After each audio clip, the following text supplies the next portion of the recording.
যুক্তরাষ্ট্রের শহর থেকে শহরে ঘুরছে বাংলাদেশ ক্রিকেট দল। বিশ্বকাপের প্রস্তুতি ম্যাচ এবং অনুশীলনের পাশাপাশি তারা অংশ নিচ্ছেন বিভিন্ন সামাজিক অনুষ্ঠানেও। ভারতের বিপক্ষে ওয়ার্ম আপ ম্যাচের আগে সাকিবের নিউ ইয়র্কের বাসায় দাওয়াতে যায় পুরো দল। সেখানে আমন্ত্রিত ছিলেন স্থানীয় বাংলাদেশি কমিউনিটির অনেকেই। তবে নিউ ইয়র্ক থেকে ডালাসে এসে একেবারে ভিন্ন ধরনের এক অনুষ্ঠানে যোগ দিলেন সাকিব আল হাসান, মাহমুদুল্লাহ রিয়াদ, তানজিম হাসান সাকিব এবং হাসান মাহমুদ। ডালাসের অ্যালেন মসজিদ ফাউন্ডেশনের উদ্যোগে আয়োজন করা হয় এই অনুষ্ঠানটি, যেখানে মসজিদের উন্নয়ন কাজের জন্য অর্থ সংগ্রহ করতেই মূলত এই ক্যাম্পেইন আয়োজন করেন তারা। যোগ দেন টাইগারদের 4 ক্রিকেটার।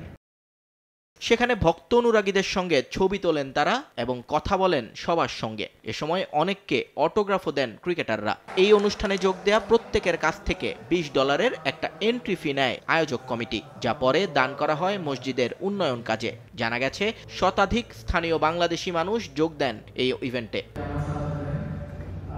পবিত্র কোরআন তেলাওয়াতের মাধ্যমে অনুষ্ঠান শুরু হওয়ার পর এতে বক্তব্য দেন ক্রিকেটাররা। এ সময় বিশ্বকাপে ভালো পারফরমেন্সের জন্য সবার কাছে দোয়া চান সাকিব এবং রিয়াদ। নিয়ন মোহাইমিন, সময় সংবাদ।